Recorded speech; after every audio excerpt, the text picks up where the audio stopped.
Welcome back to the Anime ANBU Podcast. Where they don't keep it real, we will. Man.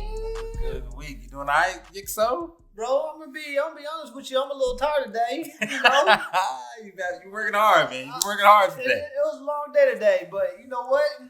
It's gonna be a good weekend. It's gonna be a good weekend. Real good weekend. What you got planned for the weekend? So tomorrow, as you guys know, if you listen to the podcast, I'm an avid Yu-Gi-Oh player, and we have our first Yu-Gi-Oh tournament, big Yu-Gi-Oh tournament coming back to the state of Oklahoma, and I will be there tomorrow. I haven't played live action Yu-Gi-Oh since 2019. Haven't touched my cards, any of that. So I'm expecting to go and maybe lose a little something. You know, I might lose every single round. Gotta get you pumped up, man. Hey. You gotta go in ready. I'm gonna go in ready to lose. You know. But I'm gonna have fun. That's what it's all about. That's what's gonna happen. Yixo's gonna come back. He's gonna go to this tournament. He's gonna bring back a nice trophy to show y'all on the stream. That's the plan. He's gonna manifest it right now. I like it. That's the plan. But I don't know what any of these new decks do. But I know what my deck does. See, and I know that's the thing with Yu-Gi-Oh too. That's probably why I had to stop, because I know it just like it's forever evolving. It is. And there's new things coming out, and new every ways few to months play. there's new decks, you know, or new So- sets, everything. So yeah, that's why I knew I couldn't keep up with it, like for real. I'm like, I was like, I'm gonna just let them have it. Y'all got it. and that's the thing, you know, with us doing this podcast now, you got work going on, watching all this anime, trying to keep up with the game. It can be hard. True. So I'm just gonna go in there blind and see what I can come out with. Okay. The goal is to have some fun. All right. So have you been keeping up with anything this week for anime, manga? So I finished Platinum End. Okay, let's get your thoughts on Platinum End. So my thoughts on Platinum End. As it started, it gave me real high hopes. I thought it had real strong vibes. Like I was really digging it. After the midway point, delve deeper into the story, it kind of came crashing down. You know, like the series itself, like the animation is awesome. The fights, great. You have some Angel Power Rangers banging each other. You know, you got the Green Ranger, the Yellow Ranger, the Red Ranger. Says that Angel Power Rangers. Angel Power Rangers, you know, is what it looks like. But as it got to the ending for me, it felt kind of underwhelming. My brother disagrees with me. He loved it, and I understand why he loved it. Me, not so much. Okay. I'm gonna have to keep it real with you guys, as you guys know. It's what we do. Man, we keep it real over here. You was not feeling Platinum End, which that's crazy because I was hearing about it a little bit when it was first coming out, but then I guess as it went on, I just stopped really hearing about it, to be honest. So, And it could be the underwhelming side of things. true too. It kind of became predictable too, in a sense. But if you get a chance to watch it, I would like to hear your thoughts about it. I might give it a chance. I It's- don't know. there It ain't didn't get that Jigsaw recommendation. It ain't gonna get to season 2, so if it does, I'm trying to figure out what the hell they're gonna do to make it season 2. Yeah. What else have I watched? They just finished. This was actually last week. The case study of Vanitas. Oh, yeah. That anime right there. Shout out to Studio Bones, my boy's favorite studio. Hey, Studio Bones. yes, I recommend that one. That's the one. That's the one. Vampire anime. That great action, great stories, great comedy. I mean, they all set great balance right there. You know, so I really enjoyed that. I'm going to catch back up because I finished halfway point of season 4 of My Hero Academia. So I'm gonna go ahead and get back on that. You need to get on season 5. I'm on there. Y'all may say, like I said, I'm a reformed My Hero hater. And hey, My Hero did his thing. Look, he went from not watching it to surpassing me. So I can't even be mad at him. Yixo knows. I was going hard on My Hero back in the day. After I watched season 1 and 2, I was going hard on My Hero. He was. I was tired of it. I was like, yo, what? People like this? But hey, I came back. Now I'm a new man, a new fan. Then another one I'm starting, since I got to get my vampire fix, of course, is what is that? Seraph.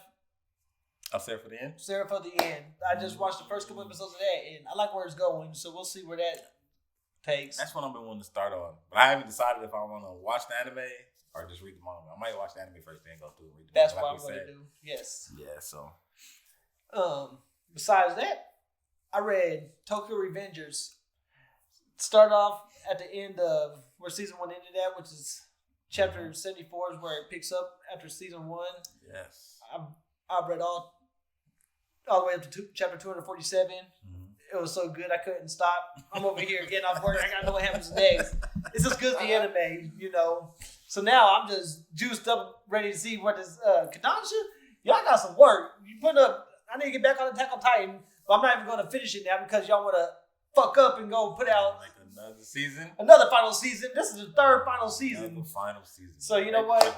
I'm gonna make y'all wait. Y'all ain't getting my views yet until. I'm saying because I was ready to watch Attack on Titan too, honestly, until I heard that, and I was like, "What?" Now I gotta because I was waiting for it to end. I was like, "I'm waiting for it to end. I can go watch the whole thing." Now you can't do it. I tweeted out. I was like, "Yo, my Attack on Titan is about to get the One Piece treatment. I'm gonna watch it in 2032." You probably catch up on the One Piece before you catch up on this because they're trying to milk it for everything that it's worth. I'm not mad at them, but I'm not the one. I'm not gonna be over here trying to hang on. But back to Tokyo Revengers. I read it too. I stopped at a certain point just because I wanted to get to this point in the manga that I had a few people telling me. Shout to Analytical. I had a few people from there when I was in their Hot Take Tuesday room. They were saying that once it got to, I was going through it with them throughout the whole thing. Okay. So I heard when it got to chapter like 187, 186, I was in the room when they were talking about like, yo, this would be the perfect spot for it to end. Like I don't know how they're gonna do it. Then the next few weeks when it got to like chapter 200, they were like, I mean, yeah, it's still good right now, but I still kind of feel like it should have ended like at 186, 187, but it's still good. But I don't know whether they're gonna just make another twist. Then keeps going, and now they're kind of at the point where they're just like, yo, okay, if it keeps going, like it's just ruining itself for me. And that's how they feel. They feel like it's just ruining itself because it's still going and it's doing these things. Like I said, I want to talk about where the part where I got to. Okay. And we can discuss that. Let's go. And so spoiler alert. If you have not seen Tokyo Revengers yet, go read it. Or if you don't want to read it, you're anime only, then you're gonna be fast waiting forward through this. You're gonna be waiting a while. Because I'm on what could be considered season 4 at this point. Mm-hmm. So you're gonna be waiting. Yeah. Make sure you check it out. But so where do I want to start? I kind of want. Do I start? Do we start from when he first told Chifuyu that he had the powers? Yes, that he could time travel. That fucked me up. Like I couldn't even believe he actually told him that. Yeah, but I was actually happy he told him. I was like, okay, thank you, because I hate when a character has to hide something from like everybody. He's just like holding it to himself. Like, of course, Naoto no, but like him going back to the past and having to keep that from everybody else. Right.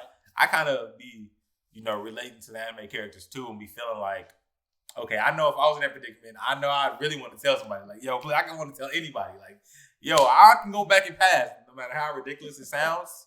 I want to tell them, like, I probably would. Like, if I go back and pass, I'm gonna have to find God, be like, got me, bro.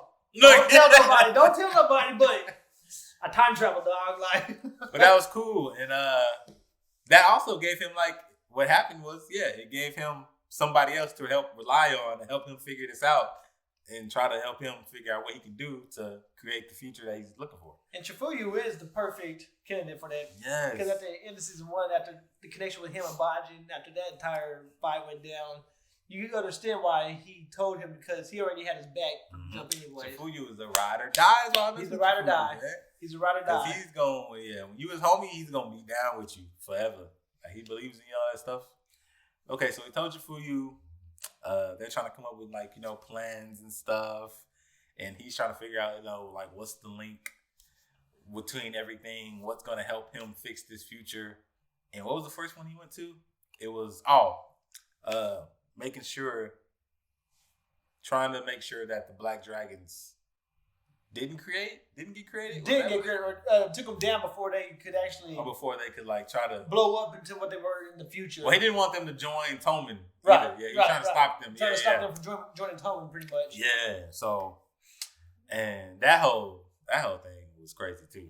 So even the fight with the main dude, Taiju, thank you. Hey, he was a bad dude. Yeah. But Takamichi proved his ass, still getting his ass whooped, but he wasn't quitting. Like, you know. That's what he kind of showed him that, you know, that, yeah, you super strong, but violence isn't always like, being strong just isn't what it always is. It's not what it's always about. It's not always about strength.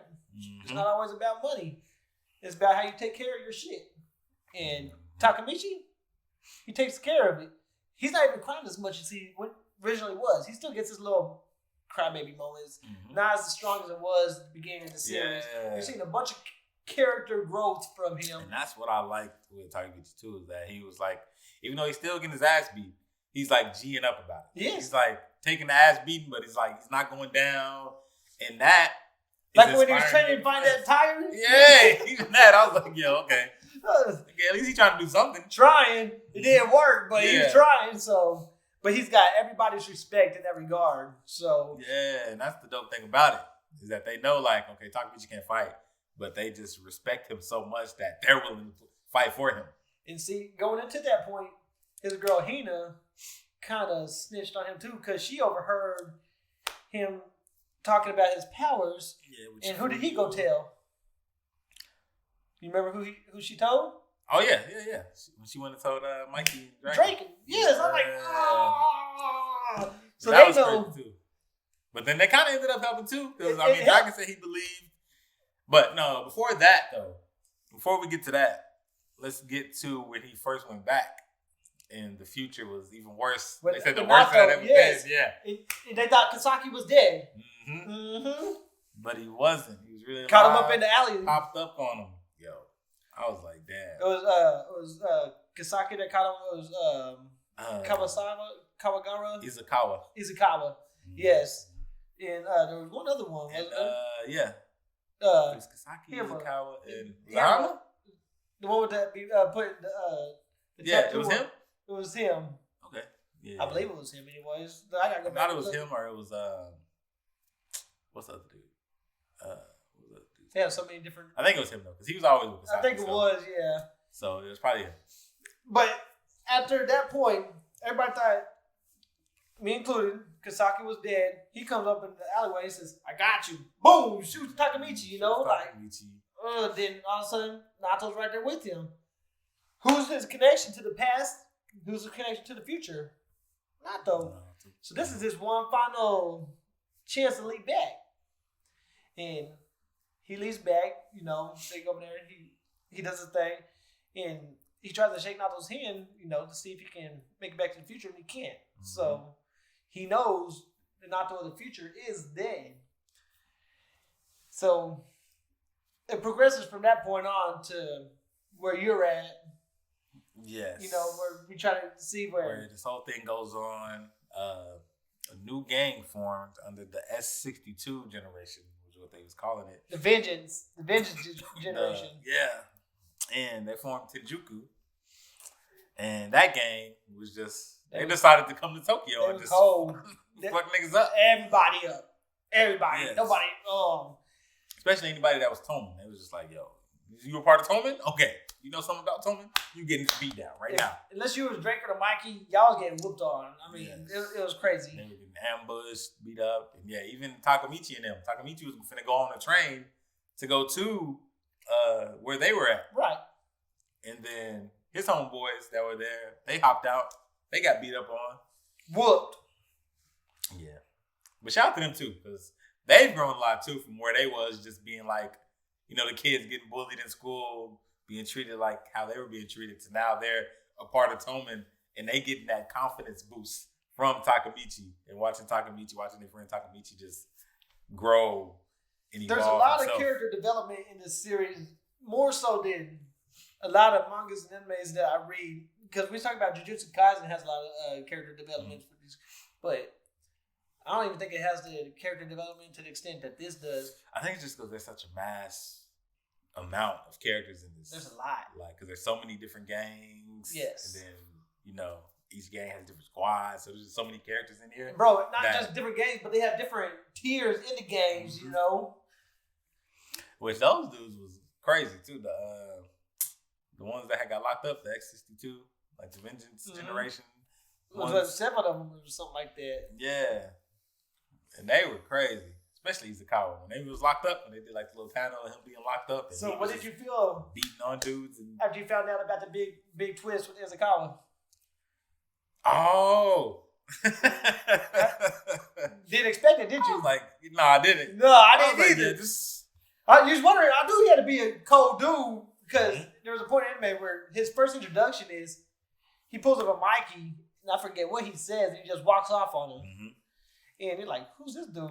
I already knew he had to be a pretty badass, just be able to do something like that.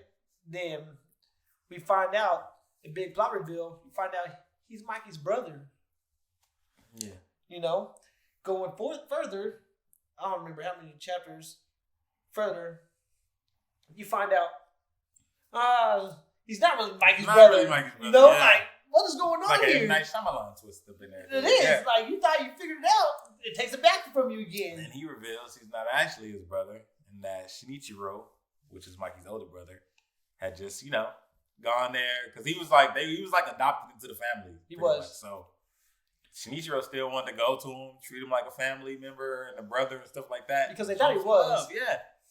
But the dad ended up cheating on the mom, and he thought the mom that ended up sending him to the adoption agency was his mom until he seen her in the street and asked her why she did what she did. She's like, I don't love you. You ain't mine. Yeah, pretty much straight up told him, like, yeah, you're not my son. You're not my kid. Broke his heart, Of course, I could see why he turned to a life of crime after that. Mm-hmm. That was tough.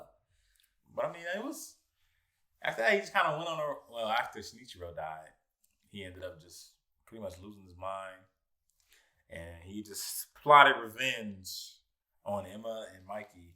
Yeah. Oh, and then Emma. Mostly because he wanted to take over the Black Dragons, and Shinichiro said, "Yeah, I want you to take over the Black Dragons. I want to pass it down to the family." He said, "I want you to you win, Mikey. You win, Mandro. Yeah. Yeah, Mandro is Mikey's actual name. Mandro Sano." But that was kind of funny too, how he just came up with his name Mikey because Emma had an American sounding name, so he was like, "I just want to have an American sounding name too. Yeah. I'm gonna be Mikey just because your name was Emma." Hey, and Mikey, he's been a badass ever since he was 4. He's over there, strongest kid, holding it down. To this day, even to the extent he's at, Mikey ain't never lost. He's never tasted failure. And even in those moments where Mikey gets like hit, and you're like, "Oh, you just laid Mikey out." Right. And you sitting there. Then next thing you know, Mikey gets up, and what's he do? Mikey just gets up, pretty much one shot to everybody. One shot to everybody. You don't want to give him that kick. One shot to everybody. That boom, that little side kick. Mm-hmm. It's nasty. It's nasty. And even that scene was sad when he had went back and he had found out, and Naruto told him that Mikey killed everybody in the gang. And the last person standing was Takamichi. Yeah. And he wanted Takamichi to kill him. You know what I'm saying? That scene was sad too. I was like, man, and Naruto, he had the gun on Takamichi, but Naruto didn't know Mikey had the safety on, so he wasn't even gonna really shoot him. Ended up killing my boy Mikey. And he shot Mikey, and then that was a sad scene. He was sitting there and he was like, yo. And you know what's it's funny because Mikey's one of my favorite characters in the entire manga, but he has the least amount of character development. Mikey's just always kind of been Mikey, throughout the whole thing. The entire time. He hasn't really grew past it. I want my boy Gami to catch up because I really want to talk about this. But I'm not even going to... We're only spoiling to where he's read at. But you're going to see what I'm talking about as you delve further into the... I'm interested to see because if I go further in and I feel like, nah, this is actually fire, then I'm going to have to go into that Hot Take Tuesday room this Tuesday. Let them know how you feel. Like, yo, I don't know what y'all guys is reading, but this is some heat. I'm glad it kept going. But there's a lot of more twists and turns that follow. And where Gami read it at, he put a stop to it at the moment to take a little break, to kind of. I just want to catch up, because watching Takamichi get beat up is traumatizing, bro. Watching him get beat up time after time. Your favorite anime character, because you're not used to this. We're not used to the main character. We're not. You mess with him heavy. You're not used to him getting just beat up every time. But I just be like, I'm traumatized right now. I gotta let it go for a little bit. So if it was the end where it's at right now, what would you rate it? I'll give it a 10 out of 10. Solid. You rate it that high? Mm-hmm. See, if it ended where it's at right now, I would give it about an 8 out of 10. I loved it. Don't get me wrong. Where I'm at or where you're at? And where I'm at, you would give it 8 out of 10? Okay. And where I'm at, it ain't moving up. I need some closure now because it's. Well, see, that's the thing. Like, because I'm like, it's kind of double-sided. Like, I love the story and everything and how it goes. And that's why I want to give it, that's why I'm saying I'm putting it at a 10 out of 10 right now. Because, even though we're not used to, like I said, Takamichi, as far as the fighting element goes, he hasn't, like, had any, like, growth or anything like that. Oh, yeah. And I do want to see that. I want to see something of that, even though I don't think it's going to come. And that's why I can still like be like, okay, this is just who he is as a character, and give him that 10 out of 10 and just let it be what it is. Right. Like that. Because other than that, I mean, that's kind of, I don't have any issues with anything else in the story. Just wait till I talk to him about this next week. Yeah, by next week I'll be caught up. I'm loving it though. I'm loving the direction it's taking. I'm loving the story that has came from it. I can see why they continued it and where they continued it from. Mm-hmm. I could kind of see where it was going even before it hit to that point. There's foreshadowing that leads up. And you'll see what I'm talking about as you follow through in Tokyo Revengers, dog. That's my shit. Tokyo Revengers, man. Go read Tokyo Revengers. Please. It is amazing. I gotta go try to get the entire. Was it 26 volumes? I want all the volumes. I kind of want to collect them too now. I gotta get a bigger shelf. Because you need a bigger room. You're gonna have a whole room. That's true too. Yo, I was telling the homie Mel about that, like about just having like a room and just having like a bookshelf going like around every wall of your room, just filled with manga. Hell yeah! I like that. I want that. I want to because I currently have a three bedroom house. I want a 4-bedroom house though, where me and my wife can share an office / anime room. You know what I'm saying? She may not like it as much because she ain't into anime like that. But me, I'm gonna have my little side. But that'll be dope if y'all can have like half and half. We're gonna have it literally on half. It's gonna be little wallpaper right here, which is nothing but anime. On this side is gonna be nothing but bookshelves and all her law work and everything. Yeah. So, but okay. Depending what was the last thing you read? I guess that's my question. As far as the manga goes, the last thing I read was when they were at the funeral, and they were all pretty much saying goodbye to Emma. I'm trying to remember what happened at the very end of that chapter. I just remember Draken crying, and I think that was it. So I didn't remember anything like crazy happening. You didn't read, but so you didn't get to the point where Takamichi travels back to the future then? No. Okay. Yeah, he's still in the past. He's still in the past at this point. Yeah, this motherfucker ain't ready. I'm telling you now. I can't wait to talk about this. Okay, yeah, I'm gonna get on it. So that's what I've been on this week. How about yourself? Honestly, just Tokyo Revengers. That was all I read this whole week, and I got to that point. Tomodachi Game, which we're gonna talk about a little later. Gotta talk about Tomodachi Game. I was on that too. I forgot. Yes. Legit. I'm trying to decide to see if there's anything else that I took a peek at. Kaiju number 8. I read that latest chapter. That's pretty much it, honestly. So it was kind of a smooth week. Yeah. For you. Like I said, once I got with Tokyo Revengers, I was just like reading whenever I had a chance. Like I was just reading chapter after chapter of that. But once it brought you in, you couldn't stop, could you? That's how I went. I was like, yo, I gotta keep going. It's time for you to get on Jujutsu Kaisen. I've been thinking about that too, lately too. You can leave Demon Slayer alone because I know you didn't want to branch out of that, but Jujutsu Kaisen, go ahead and maybe join up on that too. Just at least read the next arc. Then you won't stop anyways. But everybody says the Shibuya arc is so crazy, nasty. You keep telling me. Oh my gosh. And yeah, that's all I gotta say about that. Okay, well, that's what we've been watching this week. Watching and reading. So what have y'all been watching? What have y'all been reading? Let us know in the comments. Please. Or on our social medias at We Are The ANBU. in the Anime ANBU right below.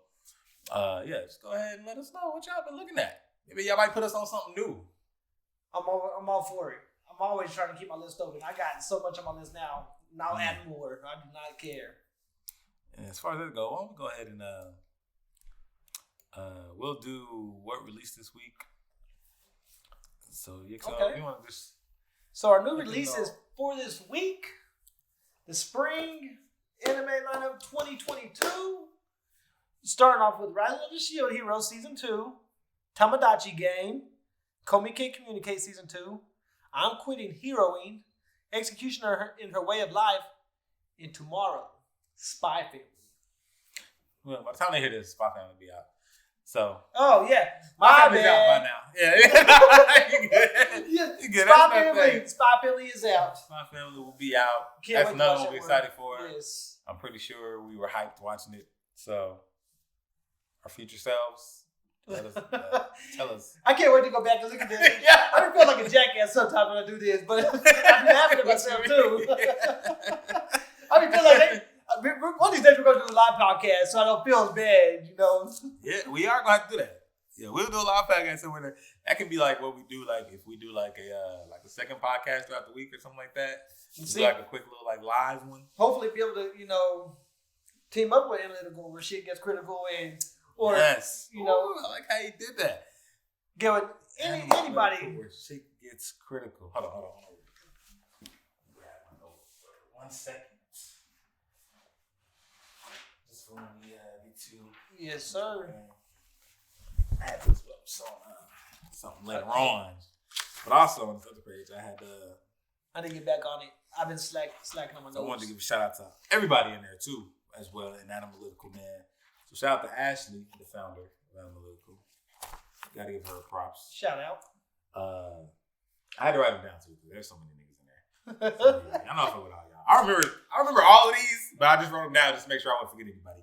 But Tammy, Jungna, Crystal, Johnny, Tony, Clay, Kyle, Pretty Man, Kadeem, Vonnie, and I think that's it. Like y'all deep. Y'all deep. We I'm only missing one person, actually. But yeah. Look, we only too deep right now. We might expand, and who knows? But right now, we good as the duo. So, hey, like I said, Kashi and Itachi, it was the number 2. And when we get more ANBU members, everybody will have their place. That's it. ANBU life for real. Yes. But okay, so that was your new releases. Make sure y'all go check all those out. They're pretty much like the heat right now of what people are feeling as far as new seasons of anime. For real. And we're going to get right into the news. Follow up. Yes. Yes. So first off in the news. We have Chainsaw Man's Tatsuki Fujimoto to release a new 200-page one-shot on April 11th. 200 pages. Crazy read. You talk about one shot, 200 pages. That's probably a good 10 chapters at least. Yeah. Because a lot of times chapters are like 19 pages. 20 pages. 20 you know what I'm saying? So 200? 200. I gotta get on Chainsaw Man. I gotta get on it. I do too, bro. I've been trying to wait and hold out for this anime as well. It's hard. But man, I might just have to go ahead and they keep it in the news. They keep it in the news on us, and it's like, do you want to keep waiting, or do we want to go ahead and just dive right into it? So I might just have to go ahead and hop on it because doing all this waiting is not. We're impatient characters over here, Yes. So it says Shihei Ling, an editor for works such as Spy Family and Chainsaw Man, announced on Twitter on Monday that Chainsaw Man manga creator Tatsuki Fujimoto will release a new 200-page one-shot manga digitally on April 11th. Shueisha will publish the manga on its Shonen Jump Plus app and website. I like it. So for all you Chainsaw Man fans out there, be on the lookout. It's coming out. Is that Monday? Whenever we drop this podcast, it's coming out today. Yeah, it should be out today when you're hearing this. So make sure you go check that out. If you can read all 200 chapters in one sitting. 200 pages, not chapters. Oh, 200 pages, yeah. 200 chapters. It was 200 pages in one sitting. It took me 3 days to read almost what I did in documentaries, you know. So yeah. Hey, but if you can do it, you a bad dude or girl. Yes. So to follow up, we got Shoe Cream releases 3 new boys love manga in English. And yeah, we're gonna throw this in there for all the BL fans out there. LGBT. If you like BL mangas or anime, hey, this is for you right here. They here. got 3 out. They have Ichika Yuno's Lullaby of the Dawn. They have Imu Sotome's A Kiss That Stains the Innocence. And Yahiro Kaji's I Won't Say I Love You. So 3 new BL mangas for all y'all out there. It said, if you go up right here, it says, the titles are available for free trials. Shoe Cream BL will also release the manga for purchase on Bookwalker. Okay. And it says Ichika Yuno's Lullaby of Dawn manga also won the Best Comics Award at the Chill BL Awards 2022. So it's pretty big. Is that him winning awards? I didn't even know they had like a BL award. That's crazy. Makes sense. I could see that. Yeah. So something for y'all to check out. All the BL fans out there, man. Make sure y'all go check out those 3 new mangas coming out. This one right here, I'm gonna let you go ahead and touch on. Man. Okay, so this story, Kaiju number 8 takes over Metro Station in Milan. And I really want to talk about this just because Kaiju number 8 is fire. And just take a second to say, Milan. This is Italy. This ain't even Japan. Yeah, that's true. That's big. That is true. I don't know what to say about it. They say like why? To commemorate. Okay, so the first volume of Naoya Matsumoto's Kaiju number 8 manga launched in Italy on March 24th, and to commemorate the occasion, Italian publisher Star Comics has installed a massive mural dedicated to the manga in the Porta Genova station in Milan. They need to do something like that in New York, in the little subway station. They should do something like that here somewhere. Even in Oklahoma, it's on a certain wall or something. Yeah, they won't, but they won't. It would be dope. That'd be so sick. I agree 100%. Yeah, Kaiju number 8 is it's a good manga. If y'all have not got on that, I highly recommend that. Like that's my next read. Might be at the top of the list right now for mangas for me. It's what? It's 60 something chapters in there, right? Yes. So it has enough volumes at least to drop a season 1. Mm-hmm. Which they were saying that they had announced that it was going to get the anime. They did, right? So, but I couldn't imagine it dropping within the next at least a couple of years for them to kind of get ahead on some more chapters before, because the last thing you want to do is drop the complete season 1 that you're going to drop it, I guess, in 12 episode increments instead, which you very well could, because you don't want to drop everything at once and all of a sudden you're completely caught up to where the manga's at, which some animes will do.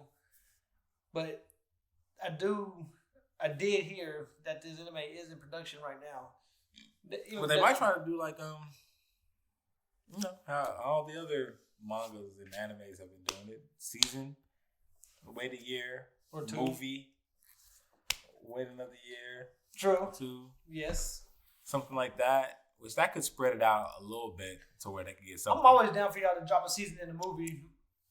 That'd be sick. Just like what Our Taxi just dropped last week. I really want to see that movie. Yeah, I need to see that movie too. But yeah, like I said, I just wanted to do this to shout out Kaiju number 8. Make sure I go watch Kaiju number 8 or go read it. So give us a little explanation about Kaiju number 8. So pretty much there in this in Tokyo, there are these monsters. I kind of picture it like Godzilla in a sense, to where there's giant. You know how Godzilla's always battling the monsters? Right. That's pretty much what it is. Kaijus are these giant monsters. Or they can be giant. They can be like small. There's different sizes to the monsters, and they have them classed differently. But then there's a task force that is assigned to come and exterminate the kaiju once they come. And there's pretty much this guy. I think he's 32 years old, and he's working a part of the cleanup crew. So whenever the people come, the task force comes and exterminates the kaiju, he's a part of the cleanup crew that just goes and cleans it up. So his dream was to become a part of the task force, because he made like a goal with his childhood friend, who's now like the top ranked person in the task force. Right. He made like they made a promise with each other that they would be side by side at the top of the task force. But she made it there, and like I said, he's stuck doing the cleanup duty. So he kind of feels like he still wants to try out. Like he tried out for times before, but he never was able to pass the exam to get in. So he's like, okay, I'm gonna give it one more time. He meets this other kid who joins the cleanup crew, and they kind of motivate each other to get into the task force. They try, and they're pretty much like, yeah, we're gonna try one more time to do this. But something ends up happening to him, to where something ends up happening that could hinder him from making it into the task force. Ooh. Because of what happens. So we got to figure out what happens. Yeah. I'm going to get on that. So starting either Sunday or Monday. If I start Sunday, I'll probably be able to read it all. If even Monday. We'll see how. Depends on how my work goes first. But I'm definitely jumping on that. That sounds really interesting. And plus, like I said, kaiju, if you're a fan of Godzilla and monsters and stuff like that, what's not to like? Yeah. There's a scene in there where there's like a kaiju that resembles Godzilla. It's funny. So they did it on purpose. Yeah. Okay. They kind of did it on purpose. And he's actually known as like the strongest kaiju that they've ever went up against. Shout out to They kind of give a homage to Godzilla in the manga. To follow up, we have Funimation's YouTube channel becomes Crunchyroll Dubs channel. It says Crunchyroll announced on Tuesday that Funimation's YouTube channel has become the Crunchyroll Dubs channel. The channel will continue to stream anime clips, trailers, and full episodes of English dubbed anime. The channel will also post a dubbed first episode every Saturday at 3 p.m. Eastern, starting with ReZero, Starting Life in Another World on April 9th. And if y'all haven't seen ReZero, I haven't seen this newest season, but that season 1... Yeah, I haven't watched ReZero. That season 1, I watched back in, I think, like 2016, 2017, something like that. It was a great anime. I couldn't wait for them to drop season 2. And now here I am, season 2 done dropped, and I didn't pick it back up. It's kind of their fault for taking so long to drop it, but I'm going to get back on it. Which, I mean, I didn't anticipate that or anything, but I guess it could be expected because, like I said, Funimation and Crunchyroll merged. So Funimation's pretty much going to be everything Crunchyroll is going to be doing anything that's Funimation. They're going to be taking it over, and it's going to be theirs now. It's going to be probably Crunchyroll. Funimation is doing nothing but the Stimulacast now, right? I think so, yeah. So Crunchyroll is going to be having a bunch more, and I'd imagine within this next year we're going to see a lot of changes, which I am kind of pissed off. And I will say on my Funimation account, all your continued watchings, they don't transfer those continued watchings over to your Crunchyroll account. So if you was at a certain episode or you stopped somewhere and you pick it back up, I got to go try to remember what the hell I last seen on all these animes I watched. Wait, so they transferred it to your Crunchyroll, but it didn't say if you're watching where you was or, at. Yes. Okay. So it's kind of frustrating. So I got to go back and figure out what it was I was watching and where I was at and all that good stuff. Shout out Crunchyroll Funimation, but dang, y'all could have help me out. Help me out a little bit. I got so much on it as it is. Kept the queue exactly where he was at. And for some good news, One Piece anime airs first new episode since the toy hack on April 17th. Yes. It's about time. So it's back. For all the One Piece anime fans, it's back out. Back popping. One Piece, Dragon Ball is going to be back in the works, hopefully. We mentioned it's supposed to drop next week. Unfortunately, that's not happening. But I think we can look forward to it coming out maybe June, July is what I'm hearing.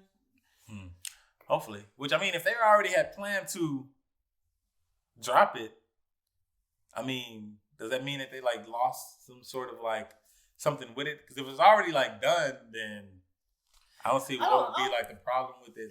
Them still dropping it sooner than later. But if this hack did something to where they maybe lost a piece of it or something like that, and they have to go back in and I don't think do something necessarily lost anything, but I think they're just trying to continue building on the hype because they keep releasing new pictures. They have a picture of Gotenks that just dropped, And the fusion didn't work out, and he turns into the Fat Goatinks. So we're gonna see that. But they're probably trying to build back up because they know people were probably like a little disappointed when they heard like it wasn't coming out when it was. But I mean, come on, it's Dragon Ball Z fans, no, Dragon Ball fans are gonna like the name itself is enough hype. Yeah, I'm going to see it regardless. We're gonna bring our boy McQuillis with us when we go watch this movie. Definitely, shout out to McQuillis. We are in there, but I say look forward to about June, July. Hopefully June. I'm not trying to wait much longer than that, guys. Exactly. Let's go into this one first, since they're in the same.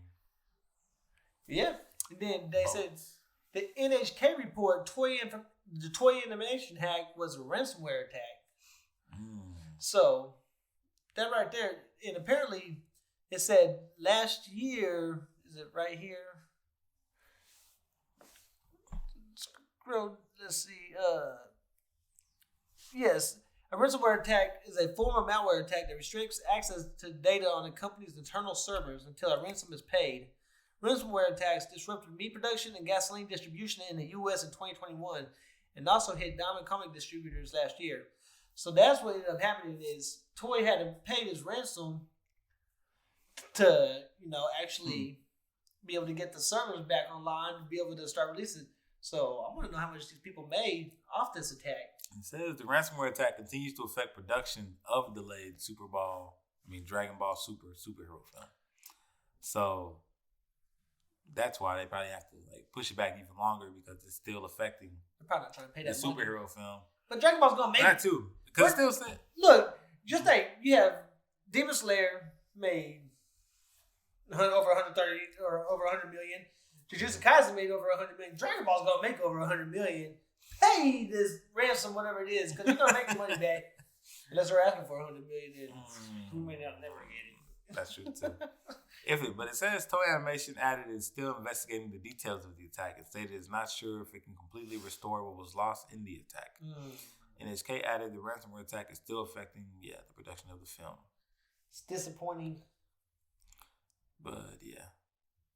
And I don't know if it's saying that somebody has them for ransom right now, though. It's just saying this right here was saying that our meat production and gasoline distribution here was put under ransom, right? And that's similar to what happened with our job situation when all that stuff went down at the workplace. It was a ransomware attack. So these things are getting targeted. They're getting hit. These hackers are smart. Yeah. They're making money. Maybe they'll eventually get caught. The FBI ain't going to be playing with their money like that. They definitely not. So they going to get on to them at some point. But yeah, so that's the news on the Toei animation hack. Just a little bit more info. A ransomware attack. So we don't know when the movie's going to be coming for Dragon Ball Super. But we're going to keep you updated. So yes, we will. We're keeping hope. Now we got Bubble Anime Film. Got a new trailer that films the highlight story. And this trailer was pretty good. Yeah, we got a little glimpse. Yeah. It wasn't nothing too well. We did see some things in there that looked kind of pretty crazy when they was running and the building was falling. The building was falling on them. They running. Don't know what's gonna happen. It looks like they're gonna get crushed, but and then just all of the parkour and the stuff, and the animation just looks flawless. Oh my gosh, the CGI in there, they did their thing. I'm excited.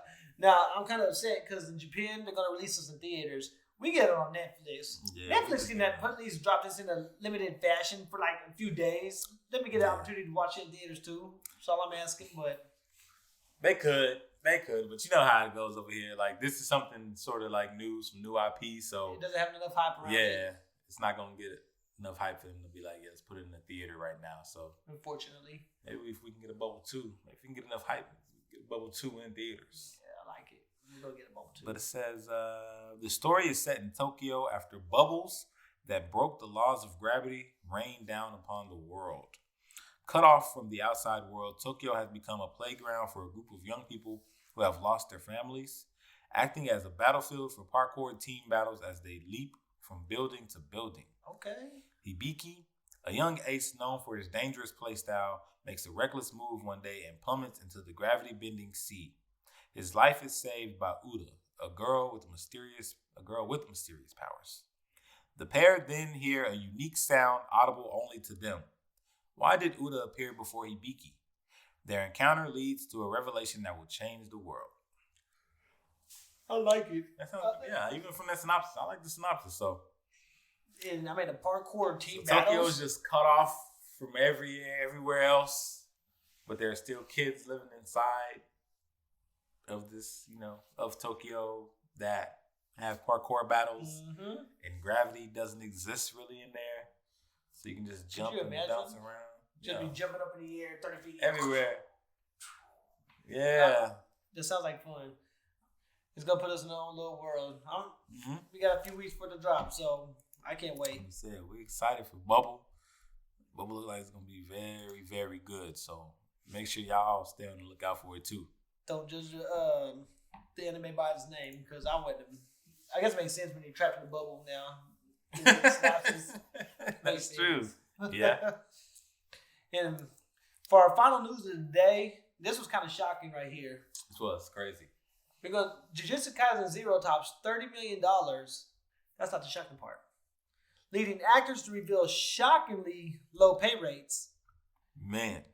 And when we say shockingly, let me just give you a little brief where it talks about it right here. What was the part where she said it down more? Right here. Oh, yeah, okay. So it says, Tara Jane Sins, who voices the characters of Momo Nishimiya and Yunham Iori in the series, stated that she was paid just $150 for her role in the film. Now I think about it. Who do you know which characters over? I remember Momo Nishimiya. Which one was that? Okay, that's the little girl. She didn't really have that big of a... That's all I say. We gotta see what role she played. I think she had one part where she was in the fight where she's flying in the She was just flying, like keeping them updated. Yeah. And what was the other one? It was Udahime Iori. Udahime. Which I guess it really is gonna... Oh yeah, she didn't even okay, listen, movie. You can't really she wasn't even in the movie that much. But I do want to find out what, like, Gojo, I want to know what he was paid. I want to know what, like, Yuta was paid. Let me see. Hold on. This says Sans statements echo similar sentiments from the voice actor of Kaji Tang, who stars in the movie as the voice of Gojo. Tang stated that he would not be able to make a living as an anime voice actor if he did not also do audiobook and educational work on the side. The actor also revealed that English voice actors are given very little prep time for their roles and often have to do cold reads on the script as they are recording the lines that will be used in the final product. Oh, wow. Okay, so maybe she's not the only one, but her roles were like... Now, you ain't going to get more than $150 for what you did. Your roles weren't not that crazy. But Gojo... And, hold on, no disrespect either. Shout out to all the voice actors out there. Let's go ahead. You're correct. Yes. Absolutely. No disrespect. I don't want to disrespect you by any means. But respectfully, your roles, you was flying around in the room for a little bit. And the other chick, I don't even remember her being in the movie. She wasn't. She wasn't? I don't think so. She could have been. She was probably like at one of those like meetings, right? She where was they were like sitting there. But she's forgettable. I don't even really remember her being in the movie. So but now the Gojo thing, she backs up her point kind of with the Gojo, because if he's saying like he's not getting that much either. But think about it. Now I'm curious, if she only got paid $150 for the film, how much did she get paid for the series when she voiced? Yeah. Because she had about 5-6 episodes in there in the season 1. If she's playing both of those characters, then yeah. I wonder how much she got paid. She probably could have got paid too much. Then. Because they didn't have big roles in season 1 either like that, but... Now, if this is all they're doing, this is the way of making a living, I definitely understand the complaints. Especially someone with the popularity of Gojo. Yeah, that's the one I was like, okay, now that one doesn't make any sense, because as popular as Gojo is... And he has an awesome voice actor. Like, whoever does that voice is, like, nails it to the T, so... And he's saying he can't... Well, wait a minute. Is Kanji Tang the English voice actor? Let's find out. I'm about to say, because I haven't watched the English dub of Jujutsu Kaisen. I'm not familiar with who the voice actors are. So is he an American voice actor or a Japanese voice actor? Yep, he's American. Okay. Oh yeah, working primarily in Los Angeles. Okay. So yeah, if he's not, I don't know how well the dub for Jujutsu Kaisen was doing, but yeah. Overall, voice actors should be paid more. So that's just the general consensus. Especially you're not gonna get any money. argument from me or Yixo. We do believe voice actors should get paid more because you're doing a great role. Like she said, sometimes you don't even get no prep time. You just have to come in, read it as soon as you get in there. You don't know like what's happening in the scene, so you're having to like. And I think, hey, that might be one of those reasons why we always say Japanese voice actors have more emotion in their. You can feel their emotion more. That makes sense. Actually. Because she's saying they're not getting any prep time, so they don't know they're having to like pick up on these emotions like right off the bat. Yeah, you can't get much emotions. All right. And with Cole Reese, so, hey, we might have to get the dubs. We might have to cut dub actors some slack. But you know what? And here's the thing, though. Whenever you have like I was gonna say, is this film made $130 million. Mm-hmm. It probably could have cost no more than $10 million to make the entire thing. Mm-hmm. So you have $120 million to be all profit. You can pay them a little bit. I mean, you can give them a little something. It ain't gotta be like my boy Gojo. You could have slid him a quick 10,000 when it hurt your pockets. Like, don't get that greedy.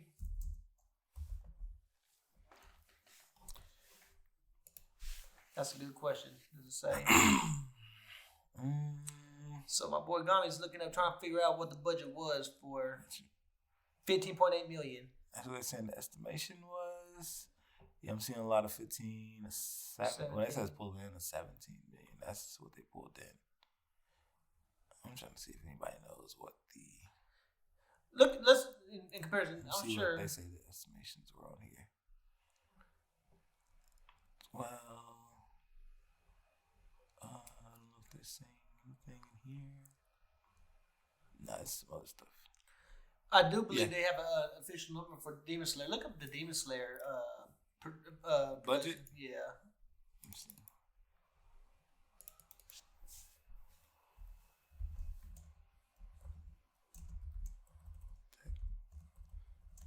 I'm just doing everything, bro.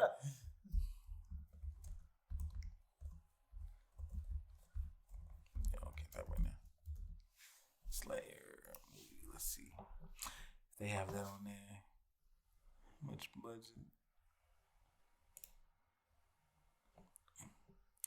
Currently, the budget for the anime had been labeled by the numbers at $15.75. So that's what I'm saying. You have $15.75 million, and that's easily made over $150 million worldwide. I believe just off the theatrical release. This ain't even like the DVD sales they're about to get.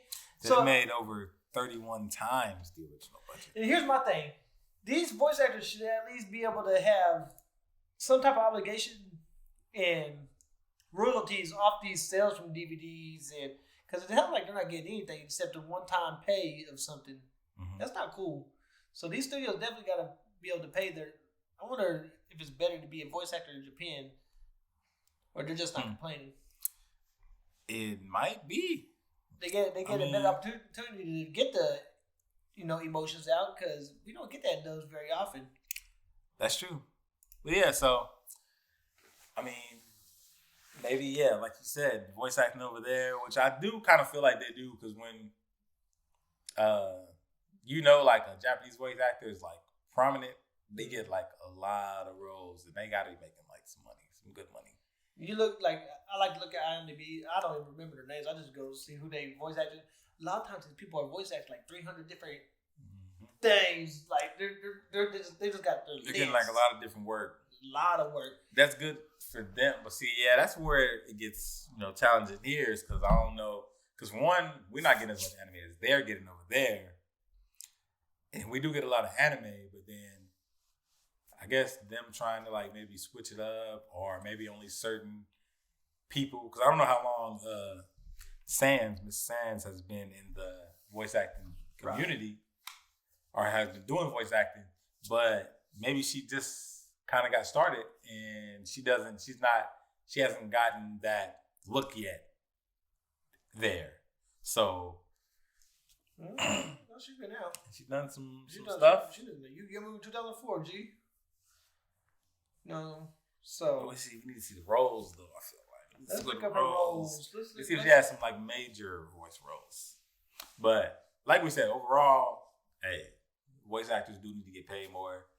Shout out to all the dub voice actors. Like I said, I go into spaces with some. Shout out to Crystal.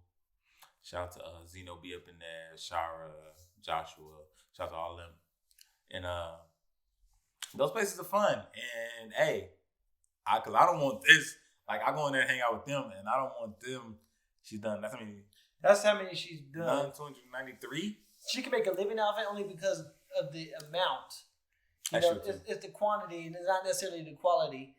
And not like I said, I'm not gonna knock her work because obviously she's very good at what she does. Be having that amount, but she has 293 different voice acting roles in here.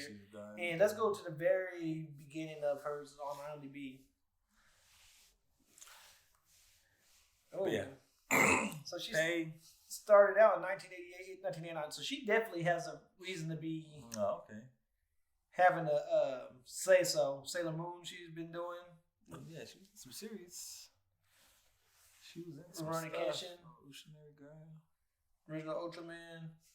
The Slayers. She was one of the main people right there in the Slayers. Rayer. She did some stuff. Berserk. She did the voice of Bulbasaur in the Pokemon movie. That's interesting. What was her voice? She was Bulbasaur.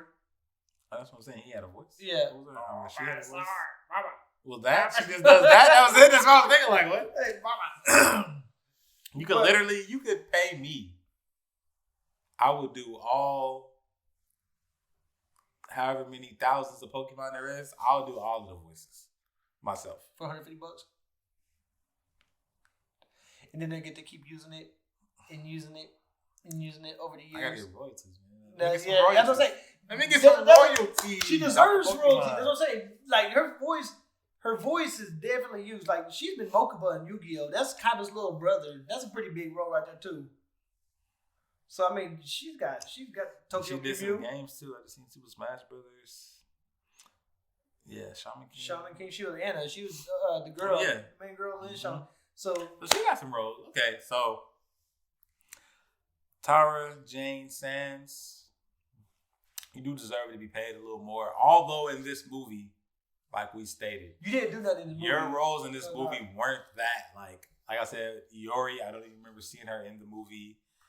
And the other character, Momo, she was flying around for like a little bit, but it was like a 45-second. But still, I still understand the grab. Even for $150, you make $150 million. You could have thought her a couple thousand. But you might feel that type of way, yeah. When you see the movie you were in, whether no matter how small the role, you see the movie do $130 million or something. I don't feel you like, I mean, dang, this made $130 million, and I only got paid $150. That's tough. That's crazy. That's tough. And I couldn't think about that because just imagine too in that time, like if she didn't have any other roles going on, that was like her role was doing Jujutsu Kaisen right now. And you got to realize this is definitely her way of earning a living, especially at this point. This is all she probably knows. So I feel for her. Yes. What does it say? Okay, that doesn't say anything. It says, San stated that she unsuccessfully attempted to negotiate a higher wage since the Jujutsu Kaisen 0 would be a theatrical release. The actor further clarified that she doesn't blame the recording studios as they are given a strict budget by the companies behind the anime. San believes changes need to happen at the top of these companies before the wage situation will improve. So she talking about Mappa? Pretty much, kind of, yeah. Come on, Mappa. Y'all overworking your employees and now you're paying the voice actors. You got such good quality work for doing this.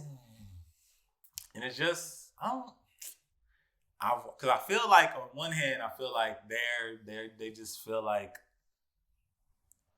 they don't really need to. Like they have to give this strict budget to American companies or businesses just because they don't know. They really just don't know if they gonna make their money back over here like that.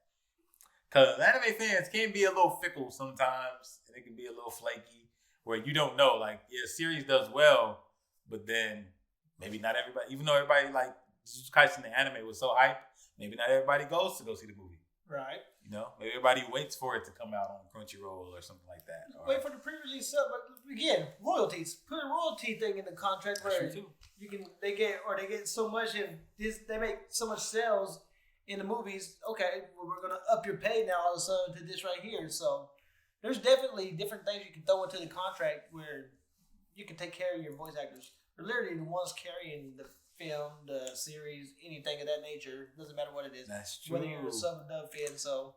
Because when they can, and they add that emotion, that attaches people more to the characters, which attaches people more to the anime. Yes, it does. And it makes them want to go buy the merch, the box sets, all that when it comes out. So, yeah, pay your voice actors more. Voice actors need to be paid more. Shout out to Tara Sands for speaking up about it.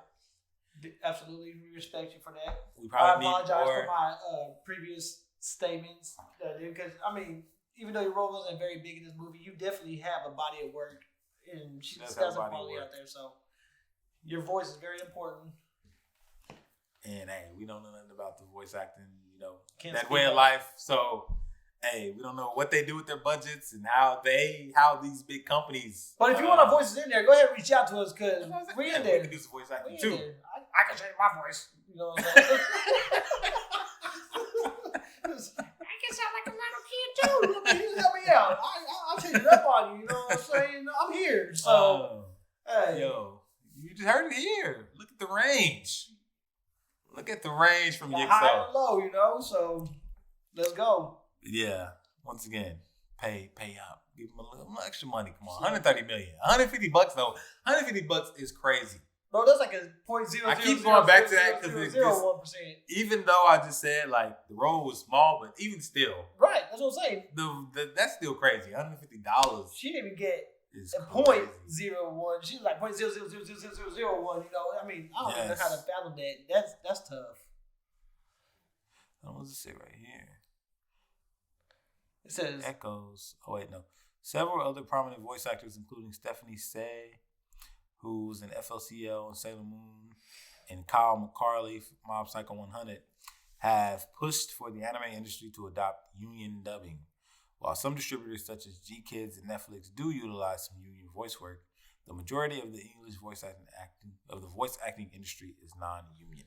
And at times like this, I can understand why you want a union. You need somebody to fight for you. I mean, let's get on G-Kids and Netflix. Get them unions. And just like, because they know, guy just got like an Amazon union established.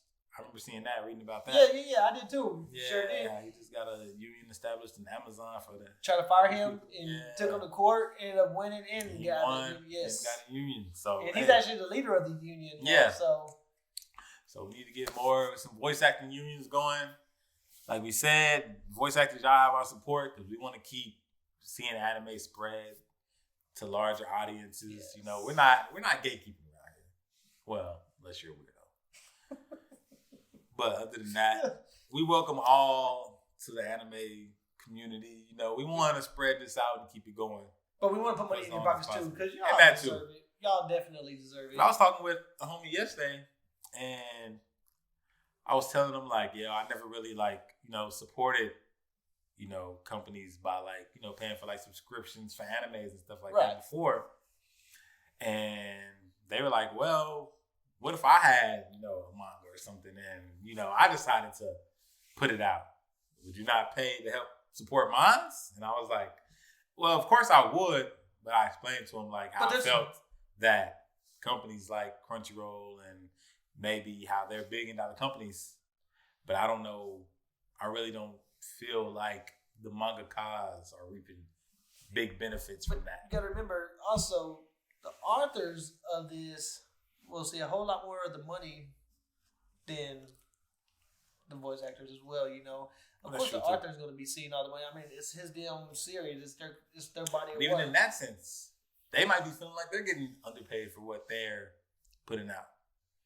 They could. That could be why they always go on hiatuses and that's shit like that. Like, you don't want to pay me? I'm just gonna stop. I would too. Exactly.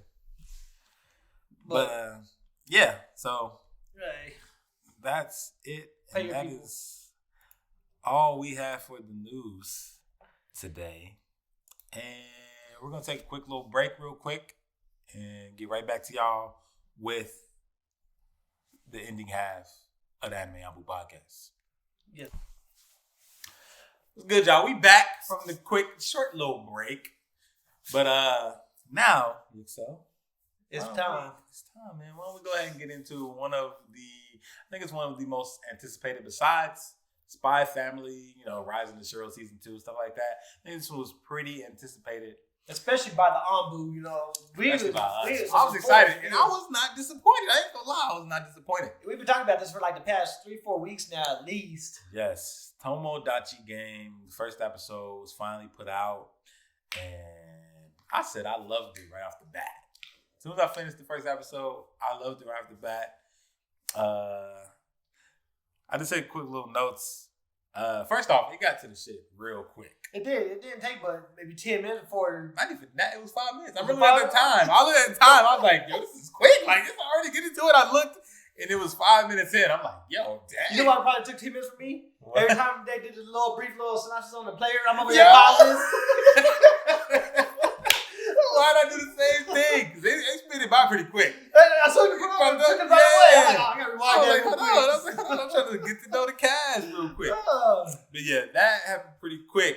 And I was like, yo, let's get into it like early on. Like, this is definitely going to be 12 episodes. So, they are playing games. So if y'all are familiar with Squid Game, there's definitely an anime Squid Game feel to it. Yeah. I don't know if it's going to have the murder intentions that Squid Game had, but it's definitely a devious game going on. Because you have people getting kidnapped, pretty much being told, like in Squid Games, meet at this place. You can pay off your debt or make money. And they weren't even told that at first. They were just told to meet at this spot. Yes. You're right. They all meet up there. They got a note from, he got a note from the girl, and then they got a note they thought it was from Yuichi. And then they get there, and they all get taken. And it started, the last thing you see after they get taken is Yuichi gets hit in the back of the head. He's like, stop, don't do that. Yeah. And then he wakes up in a room. It's like a classroom, and you're looking around like, what the hell's about to happen? What's going on, Yes, and they're all like, what? And then you see this character pop out from behind the walls, from one of the walls. And he's in there. And he's like crazy. And the one little quiet chick. He looks like Bob the Builder. Recognize him. He does kind of look like Bob the Builder. Weird. Like, the yellow cap, the overalls. Yeah. Like, okay. But he comes in. And everybody's like, what the hell's going on? She tells him like, oh, he's a character from a children's show where he would go around and beat up kids and rob them or something like that. And so he pretty much starts breaking down the game to them and what's going to happen, and that that they all have a 20. That's what he says, that they have a 20 million yen debt. And they're like, wait, what? We have a 20 million I actually looked that up. Do you know how much it is in US dollars? It's like $164,000. Yeah, because I remember when he said that they each had that they each 160. could. Oh no, because I remember when they were collecting the 2 million yen. I was like, how much is 2 million yen? I looked it up and it was like $16,000. So, they have a 20 million yen debt, and they immediately is like, wait, what? How am I in 20 million? How am I in 20 million yen? And they kind of immediately know, like, okay, well, maybe it's just one of us. They think one of us, someone got some deep trouble or lost a lot of money. So it's one of us that has a 20 million yen debt. Who is it? And they each have like, what was it? Was it 4 million yen in debt to each other? So like themselves? Yeah. And they can either win the money win or the increase it or double their debt. Yeah. So their debt will either increase or go down depending on how they do in these games and these challenges. And they got to work together somehow. But, hold on. Well, first off, one of my first thoughts was, Shawty said they were going on this class trip. They were all planning for the class trip. Yuichi, who was the main character, didn't have the money. He's the only one that we really understand now. But he was working for that money, right? Yeah, he was trying to work hard for the money, but like he said, he was working hard for it. He didn't really have the money like everybody else did. Everybody else put the money up. They was good to go. It was 70,000 yen, right? 70,000 for everybody. And they were all putting it together. They had accumulated 2 million yen. And Shorty the class president, I was like, what? She said she put it in her locker. Put 2 million yen in your locker at school. Everybody knows about. And it gets. I was like, y'all don't have like a safe or something else to like put it in. You gonna put it in the locker? She immediately got robbed. Crying, you know. Immediately it got snatched up. She's like, I put it in there, went to lunch, came back, and it was gone. Like, it seemed kind of fishy already. Yeah. So then it was her, right? Her and the rich guy. Shibi? I don't remember his name. I don't remember any of their names besides Yuichi. It's because I related to Yuichi so much in this anime. I related to that guy. I felt it. He said. I don't remember anybody else's name so far in the anime. Just him, because he was my guy. But, yeah. Shibi. Yeah, I probably remember the name. What was the chick's name? Shiho. So Shibe and Shiho. Then you got Tenji, Shinomiya, and Yuichi. Yeah, Shibe and Shiho disappeared for a few days. Which, see, thinking about it now, that we seen that one scene between them when he tried to kiss her and she punched him or smacked him. Yeah. Oh, Shibi dude. Yeah, she punched him straight in the jaw. I think maybe they snuck off together to like do something. Then he punched her. Maybe they just disappeared just cause they was like, they just wanted to disappear off to get some quick loving. Maybe that's why he thought he was getting some quick loving. She wasn't down for it. But yeah, so those two disappear. Nobody knows where they disappear after the money was gone. Nobody knows where they're at. They can't get in contact with them. So they're wondering. They start to suspect them. Yeah, they're wondering if they're the ones that stole 2 million yen or not. Mm-hmm. Then all of a sudden everybody gets a letter, and Yuichi gets a letter who he thinks is from Shibi, and they said to meet up at the spot. Mm-hmm. When they go meet up, all 5 of them meet up. This is, like you said, it's within the first 5 minutes. Yep. They all meet up, and next thing you know, he's telling him he got a letter from Shibi. Then the girl Yahio said she thought she got a love letter from Yuichi. Yeah, you know. So they're all thinking they got a letter from Yuichi. He's like, no, I got a letter from you. And then all of a sudden you hear her say, Yuichi, watch out behind you. Pop him. He gets smacked in the back of the head. He wakes up and they say, let him go. Yeah. And he wakes up in this white room. It's all white. They're all in there. They're already, awake and conscious. And they're like, are you okay? And he's like, yo, what's going on? Like, what's happening? That's when they meet the character. What was the character? I forgot the character's name too. What was his name? Shit. It was something sign, something. Don't ask me. Something sign. I just remember his voice. Yeah, the voice. And I like that aspect of it too, because it does give it that sort of like creepy aspect, especially when he started like feeling real devious, and he was doing like the smile. Manabu-kun. But yeah, so he was doing like a smile, looking real devious, explaining to them. But the moment that had me cracking up the most is after he got through explaining their debt situation to them, and immediately Yuichi's like, dang, okay, so who has the debt? Like, we have to figure out who has the debt. And then they asked him, before this even happened, before you get into that, he had this little flashbacks between his mom and his dad, telling him what's most important to you. And his dad's telling him money. Mm-hmm. Money is the most important thing to you. And then he's seen his mom, I'm assuming who was on her deathbed or something, and saying friendship is the most important thing to you. So he's already kind of caught in turmoil right here, wondering what's more important, friends or money. Yeah. And so they're sitting around, and he's thinking like, yo, who could have like accumulated this debt? And then one of the friends, I think it was the girl, right? The vice president. Yeah, it was. Shiho. She says, well, it doesn't matter. Like, we're all friends. We'll just help whoever it is. Nobody needs to come out and say whose debt it is. We just will help them out because we're all friends. He wasn't know. He's like, hold on. And immediately his face was like, Is this what friends are? Is this what friends are? Hold on. He was legit sitting there like, yo, I'm broke. I don't want to help you pay off your debt. I'm already trying to make money. Because Manabe-kun said, because the guy told him like, yo, what happens if we don't want to play? He said you can leave, but the person whose debt it is still going to have to pay off that debt. they're just gonna have to pay it all off by themselves. She immediately spoke up for everybody. Yeah, she came out and was like, yo, it doesn't matter whose debt it is. Let's just help each other out because we're friends. And she's like, yo, I'm broke. So that sense of do kind of make her kind of look like she looks very suspicious off the bat. She does. But like you said, it's always. And then everybody else jumped in after that. Everybody except Yuichi. Everybody else was like, yeah, it doesn't matter. We're all friends. We're just gonna help each other pay it off. Finally, he starts kind of sitting around thinking about it. He's like, you know what? He thought about back to that flashback with his mom, like friends. Well, first when Nabe came into him, and Nabe was like, you suspect one of your friends, don't you? You looking real suspicious. Yeah, right about him. Yeah. He's like, you suspect one of your friends? Yes. I forgot y'all back then. Oh, he did. And then he asked him, like, what's more important to you? Is it money? Your friends? And then that's when he thinks back to that again. Like Yixo said, thinks back to what his dad and his mom said. And he's like, nah, friends. Friends are more important to me. Now, are friends really more important to you? That's what we're going to find out. And they get into the first game. The first game.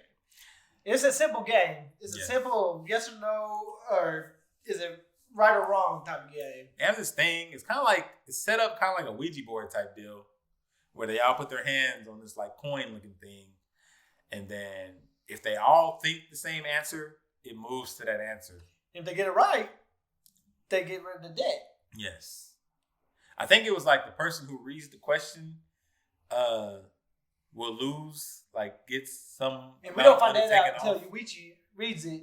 Yeah. Because everybody else is just asking simple questions like the very first question they asked simple about, questions. Like, does 1 + 1 = 2? And of course, the obvious answer is yes. And what do? But then when they do it, they go to no. It goes to no.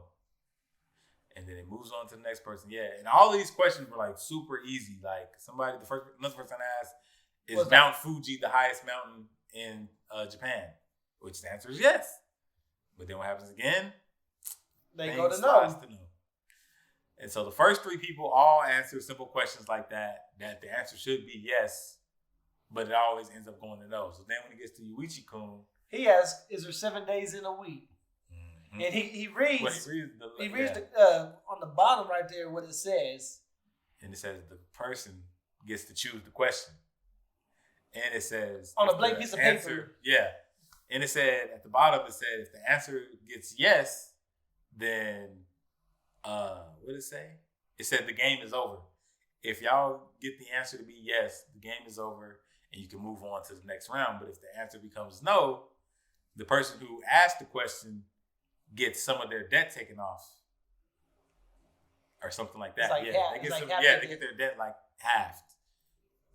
So he was like, oh, so this is what they've been doing this whole time. This is why the answer has always went to no, because he suspects his friends have been answering no because they've been trying to get their debt cut in half or getting a portion taken off. So then he's like, wow. So then he starts thinking like, well, then the fifth question has to be something different. Because he's thinking they're not going to keep this going. Now he's feeling like they're all trying to put it off on the little quiet, shy girl. And now she's going to get a regular question. And she's probably not going to get that little thing at the bottom of hers that says, yo, if the game is over, the game is over if the answer is yes, or you get your some debt taken off if the answer is no. He's thinking like they're just going to give her a question to answer. She's going to answer it. They're all going to answer it yes. And then it said the person... But he didn't think about that until after his question, right? It's after his question. Yeah. Once he was thinking about his question is when he thought about it. Yeah. And then like... what's his name? Manabe?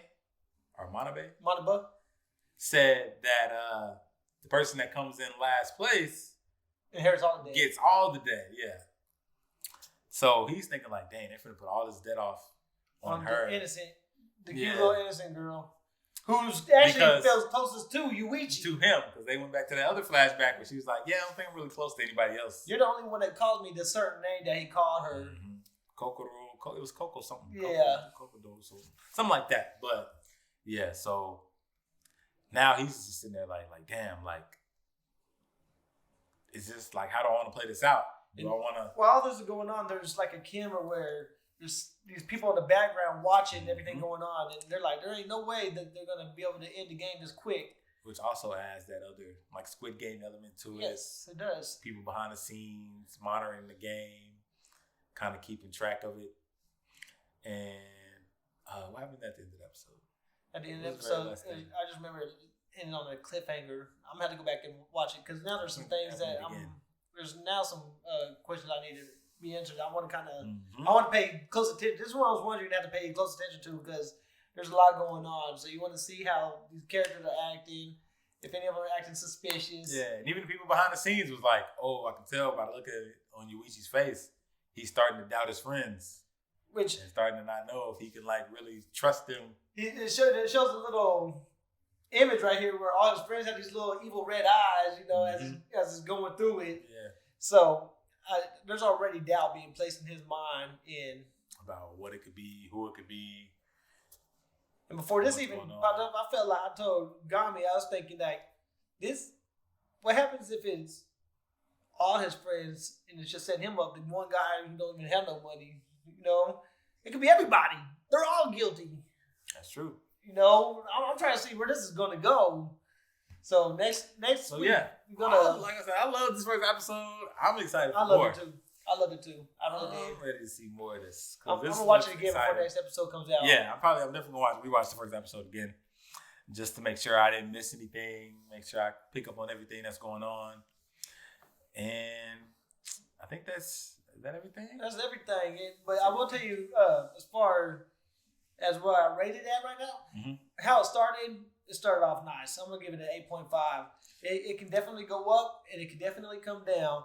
We will see where it goes, but the very first episode set it up perfectly. Yeah, I give it a solid. I think I'll give it a solid 9. I like to start high, and then as it goes on, either it can stay high or, like Gixo said, it can go lower. So I like this first episode, especially when I like the anime right off the bat. I like to give it the high rating, just because I like it. I don't have no complaints about it so far, so I give it a solid 9. Maybe even a 10, maybe. Just start it off high. It's a nice little mystery. And let it go down from there if it goes down. But yeah. Okay. We recommend it. Absolutely. We definitely recommend you hopping on Tomodachi Game immediately. This is not an anime I feel like you're going to miss. You're going to want to miss. Or be late on. You'll probably have a movie dropping after this season anyway. Like everything else. Just everything else. They're following the same pattern nowadays. Why not? Exactly. But yeah, so once again, thank y'all for watching the Anime ANBU. You can always hit our links right down here. Not hit our links, but just follow us on all our social medias, Facebook, Twitter, Instagram, and make sure y'all follow us on TikTok too as well. We are the ANBU or the Anime ANBU on all those. Also YouTube. Got videos going up on there. Yes, we do. Lots of clips coming everywhere. Anything. Always remember to DM us as well if you got any questions for the show. Email us. You can email us at animebpod@gmail.com. And what else? What am I forgetting? Am I forgetting anything else? Just hit us up. Hit us up. Interact with us. We want to make y'all, part of the show as well with questions and stuff like that. Maybe we could do find out a way to get a segment in the future where we talk about a topic and maybe we could call up some people and be like, all right, did you watch this? Yeah. We want to get your thoughts on this certain topic right now. And we, like I said, we'll try to do some live podcasts as well. That way we can get some more interaction with you guys because we really do want it, and we appreciate all you guys that do listen and interact with us right now. Thank you so much. Yes. Thank y'all so much. But like I was saying, thank y'all for watching the Anime ANBU Podcast. Where if they don't keep it real, we will.